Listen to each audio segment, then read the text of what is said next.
Alhamdulillah, di kedai One Stop kita mempunyai 95% produk Muslim yang boleh dipilih dari pelbagai jenis barangan. Saya dah lama dah nampak kedai ni kan, tapi tak pernah singgah. Pada tengok tu seronok suka lah. Sebab apa? Harga barang murah satu, dia punya presentation barang-barang tu interaktif, menarik perhatian kita lah kan. Bermula sekarang, anda perlu dapatkan barangan keperluan harian di One Stop Muslim Shop. Untuk mengetahui lebih lanjut tentang kami, boleh kunjungi kami di Facebook page One Stop Muslim Shop.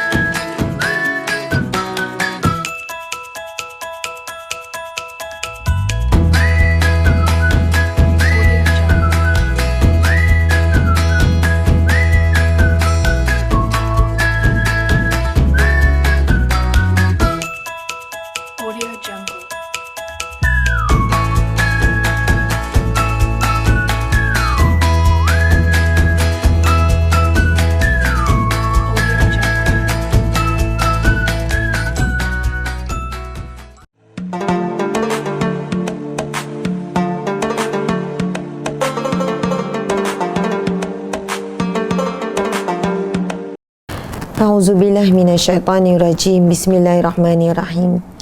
Assalamualaikum warahmatullahi wabarakatuh. Alhamdulillahirabbil alamin. Wassalatu wassalamu ala asyrafil anbiya'i wal mursalin wa ala alihi wa sahbihi ajma'in. Alhamdulillah, tuan-tuan, puan-puan, muslimin, muslimat yang dirahmati Allah sekalian. Bersama dengan saya Ustazah Asma binti Harun melalui slot Penawar Hati TVDI, TV Darul Iman. Alhamdulillah, untuk kali ini saya akan membawakan satu tajuk, iaitu kekuatan wanita. Kekuatan wanita. Tajuk ini kita akan menelusuri satu perjalanan hidup ibunda kita, Sayyidatina Fatimah radhiyallahu anhu. Bagaimana kita tahu bahawasanya ibunda kita Sayyidatina Fatimah radhiyallahu anhu seorang wanita yang sangat sabar, seorang wanita yang diuji oleh Allah Subhanahu Wa Taala sejak daripada kecil lagi. Masya Allah. Ketika ibunda kita Sayyidatina Fatimah masih kecil, sudah pun menghadapi kehilangan bunda tercinta, iaitu Sayyidatina Khadijah binti Khuwailid. Kemudian Fatimah, anaknya Rasulullah, inilah melihat setiap satu ujian demi ujian yang ditimpakan kepada ayahandanya. Bagaimana Sayyidatina Fatimah cuba menggantikan kedudukan isteri yang telah pun pergi terlebih dahulu, iaitu Sayyidatina Khadijah. Dia cuba sedaya upaya menjadi anak, dalam masa sama melengkapkan, menyokong perjuangan ayahanda yang tercinta. Dan jika kita membaca banyak sirah ibunda kita Fatimah, ibunda kita dibesarkan dalam suasana yang sangat zuhur, yang sangat susah, yang sangat suka dan sebagainya. Rasulullah mendidik anaknya yang tercinta ini bagaimana untuk menerima kesempitan, kesusahan hidup dan sebagainya. Subhanallah, saat ibunda kita Fatimah ingin dinikahkan oleh Rasulullah sallallahu alaihi wasallam, masya-Allah, bagaimana saat pemilihan jodoh buat Sayyidatina Fatimah, akhirnya dijodohkan dengan Sayyidina Ali radhiyallahu anhu. Dan Sayyidina Ali adalah salah seorang sahabat Nabi yang sangat zuhud, yang bukan di kalangan sahabat Nabi yang memiliki harta. Subhanallah, Sayyidatina Fatimah diuji lagi oleh Allah Subhanahu Wa Taala. Bayangkan ketika hari pernikahannya, Masya Allah, tidak ada satu pakaian yang baik untuk dipakai sempena hari pernikahannya. Sehinggalah suatu ketika Allah menguji saat hari pernikahan, apabila pakaian yang baru dibeli oleh Rasulullah untuk dipakai ketika hari pernikahan, saat itu datanglah pengemis, Masya Allah, yang datang untuk meminta pakaian yang baik daripada Sayyidatina Fatimah.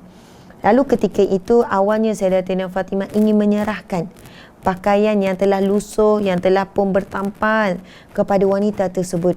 Dan akhirnya ibunda kita Fatimah tetap memberikan, Masya Allah, pakaian yang baru dibeli yang sepatutnya dipakai pada hari tersebut untuk hari pernikahannya dengan Sayyidina Ali. Subhanallah, kenapa apa? Kerana apa? Sayyidatina Fatimah ketika itu mengingatkan terhadap satu firman Allah Subhanahu wa taala yang bermaksud kamu tidak dikatakan benar-benar melakukan kebaikan ataupun kebajikan sehingga kamu memberikan sesuatu di jalan Allah apa yang kamu cintai. Akhirnya ketika Fatimah dihadapkan ujian oleh Allah Subhanahu wa taala, didatangkan seorang wanita yang mengemis dan meminta pakaian. Lalu Sayyidatina Fatimah menyerahkan pakaian yang baru yang sepatutnya dipakai sebagai tanda bukti menyerahkan apa yang dicintainya di jalan Allah Subhanahu wa taala. Dan tuan-tuan puan-puan sekalian, sebenarnya bukan itu yang saya ingin kongsikan. Saya ingin menyampaikan tiba-tiba ayat tu. Nanti sambung jugalah ya. Sebenarnya okey. Muslimin muslimat sekalian, persoalan kita adalah apakah kekuatan ibunda kita Fatimah. Subhanallah. Kerana setelah lepas nikah Saidina Ali sibuk. Saidina Ali dikenali sebagai panglima perang yang hebat. Peperangan demi peperangan. Begitu juga dengan kerja dakwah yang dilakukan oleh Saidina Ali, yang mana sentiasa meninggalkan Sayyidatina Fatimah menguruskan rumah tangga, menguruskan anak-anak. Ada Hasannya, ada Husainnya, pelbagai urusan lain lagi, termasuk dalam bab menguruskan rezeki keluarga, menguruskan kuda, menguruskan unta. Dan kita faham suasana ketika itu sumber air sangat jauh, sehingga kan digambarkan saat ibunda kita Sayyidatina Fatimah ini meninggal dunia, yang memandikan jenazah Sayyidatina Fatimah menangis kerana terlihat ada lekuk pada tulang bahu, kedua-dua tulang bahu. Kesan daripada Sayyidatina Fatimah mengangkat air daripada tempat yang jauh sebagai satu keperluan untuk ahli keluarga, untuk anak, untuk binatang ternakan, untuk tanaman yang ditanam dan sebagainya. Masya Allah, subhanallah. Sehinggalah satu ketika, Masya Allah, sehinggalah satu ketika Allah menguji Sayyidatina Fatimah dalam keadaan keletihan, penat menguruskan rumah tangga dan sebagainya. Bagaimana apabila Sayyidatina Fatimah ingin meminta seorang pembantu daripada Rasulullah sallallahu alaihi wasallam. Kisahnya bagaimana ketika itu berlakunya satu perang dan dibawa pulang bersama hasil daripada perang tersebut adalah hamba-hamba ataupun tawanan perang sebenarnya di kalangan para wanita, termasuk di kalangan para wanita. Dan Sayyidatina Fatimah berfikir mungkin daripada tawanan wanita tersebut, tawanan perang tersebut, dia boleh memiliki seorang pembantu untuk meringankan tugasnya menguruskan pelbagai perkara. Ketika suaminya Sayyidina Ali keluar meninggalkan bukan dalam tempoh yang sekejap, kadang-kadang minggu, kadang-kadang bulan, wallahu alam. Perhatikan hadis Nabi sallallahu alaihi wasallam ini. Bismillahirrahmanirrahim. Ani bin Abi Laila haddatsana Ali anna Fatimah alaihi wassalam atati Nabi sallallahu alaihi wasallam tashku ilaihi ma talqa fi yadiha min ar-raha wa balaghaha annahu ja'ahu raqiq falam tusadifhu fazakarat zalika li Aisyah.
Alhamdulillah, di kedai One Stop kita mempunyai 95% produk Muslim yang boleh dipilih dari pelbagai jenis barangan.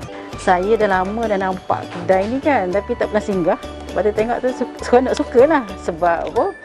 Harga barang murah satu, dia punya presentation barang-barang tu interaktif, menarik perhatian kita lah kan. Bermula sekarang, anda perlu dapatkan barangan keperluan harian di One Stop Muslim Shop. Untuk mengetahui lebih lanjut tentang kami, boleh kunjungi kami di Facebook page One Stop Muslim Shop.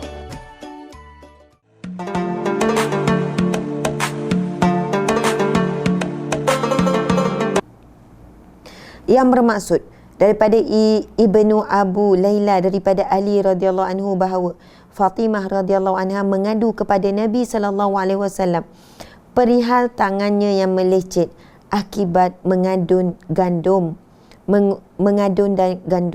Maka Fatimah radhiyallahu anha datang kepada baginda untuk meminta seorang pembantu. Tetapi Fatimah tidak menemui baginda. Lalu Fatimah radhiyallahu anha meninggalkan pesan kepada Sayyidatina Aisyah radhiyallahu anha. Ketika Nabi sallallahu alaihi wasallam datang, Aisyah radhiyallahu anha pun menyampaikan pesan kepada baginda. Ali radhiyallahu anhu melanjutkan, kemudian baginda datang kepada kami ketika kami tengah berbaring di tempat tidur. Maka aku pun bangkit berdiri. Namun baginda bersabda, tetaplah pada tempat kamu berdua. Subhanallah. Kan tadi ceritanya Sayyidatina Fatimah datang berhajat untuk jumpa Rasulullah untuk minta pembantu. Tapi Rasulullah tidak ada, berjumpa dengan Sayyidatina Aisyah. Jadi setelah Rasulullah pulang, lalu Sayyidatina Aisyah menyampaikan bahawasanya tadi anak andamu Fatimah datang untuk mencarimu. Lalu Rasulullah pergi ke rumah kedua suami isteri yang sangat sabar ini. Kan ketika itu Sayyidatina Fatimah dan Sayyidina Ali sedang berehat. Lalu bila Rasulullah tiba, Sayyidina Ali cepat-cepat nak bangun sebagai tanda hormat. Tapi Rasulullah sebagai seorang bapa mertua dan bapa yang sangat penyayang ini bersabda, tetaplah pada tempat kamu berdua. Masya Allah. Kemudian baginda duduk di sebelah kami sampai aku merasakan dinginnya kedua-dua telapak kaki baginda. Duduk rapat ni dengan anak menantu ni sehingga terasa dinginnya kaki Rasulullah. Lalu baginda bersabda, maukah aku tunjukkan kepada kamu sesuatu yang lebih baik bagi kamu berdua daripada seorang pembantu? Subhanallah. Nabi mengajukan satu tawaran. Maukah kamu berdua aku berikan sesuatu yang lebih baik daripada pembantu? Lalu Nabi pun meneruskan dengan kata-kata, dengan sabdanya, apabila kamu berdua hendak tidur, maka bertasbihlah kepada Allah Subhanallah 33 kali. Bertahmidlah iaitu Alhamdulillah 33 kali. Dan bertakbirlah Allahu Akbar sebanyak 34 kali. Dan ini semua lebih baik buat kamu berdua daripada seorang pembantu. Hadis riwayat Bukhari, hadis yang sahih. Saya ulang lagi sekali, Nabi memberikan satu amalan sebelum tidur. Bacalah Subhanallah 33 kali. Alhamdulillah 33 kali. Dan kemudian bertakbir dengan jumlah 34 kali sebelum kamu tidur. Dan Nabi sudahi dengan, dan semua ini lebih baik buat kamu berdua daripada seorang pembantu. Hadis riwayat Bukhari, hadis yang sahih. Subhanallah. Apa yang saya bacakan adalah merujuk kepada isi kandungan buku Sahabat Dunia Akhirat ini. Ini adalah buku pertama saya. Mungkin ada yang bertanya daripada mana Ustazah membaca. Dan telah ditahqiqkan segala hadis yang terkandung di dalam ini adalah hadis yang sahih. Namun kita kembali kepada tajuk kita tadi, kekuatan seorang wanita. Tapi kita perhatikan hadis Nabi tadi itu ditujukan kepada kedua-duanya, Sayyidina Ali dan juga Sayyidatina Fatimah. Jadi amalan berzikir sebelum tidur ini Nabi sebut ia lebih baik daripada pembantu. Maka amalan ini sewajarnya diamalkan bukan sekadar wanita, tetapi pasangan suami isteri. Kerana insya-Allah daripada amalan suami isteri yang istiqamah ini, Allah meringankan tugas-tugas harian. Allah kuatkan tubuh badan. Allah permudahkan urusan-urusan rumah tangga kita. Sama ada urusan suami mencari rezeki, sama ada urusan isteri menguruskan anak, menguruskan diri sendiri, menguruskan hal-hal ehwal rumah tangga dengan masak, dengan mengemas dan sebagainya. Mudah-mudahan Barakah daripada beramal dengan zikir ini setiap kali sebelum tidur. Masya Allah, benar akan menyampaikan kita kepada maksud hadis Nabi itu. Ia lebih baik untuk kamu daripada seorang pembantu. Masya Allah, Allahu Akbar. Semoga bermanfaat perkongsian kita. Yang paling utama adalah orang yang beramal. Kerana orang yang beramal hanya akan mendapat kemanisan dan hasil, iaitu buah daripada tanaman. Tanaman hasilnya buah. Buah dapat dimakan, merasai kemanisannya. Manakala ilmu ni kita belajar ibarat pohon, ibarat akar, ibarat dedaun ilmu ni. Memang indah, memang seronok didengar, memang seronok bila kita membacanya. Tetapi yang kita harapkan hasil daripada ilmu tersebut adalah buahnya. Apa dia? Amalan. Masya Allah. Kerana orang yang dengar bukan orang yang untung. Orang yang menyampaikan juga belum tentu untung. Tapi yang paling untung di antara kita adalah orang yang apabila mendengar ataupun menyampaikan, lalu ia beramal dengan ilmu tersebut. Mudah-mudahan kita di kalangan orang yang menikmati manisnya hasil amalan yang istiqamah. Alhamdulillah. Sekian daripada saya. Mohon maaf salah dan silap. Sehingga bertemu lagi. Wabillahi taufiq wal hidayah. Assalamualaikum warahmatullahi wabarakatuh.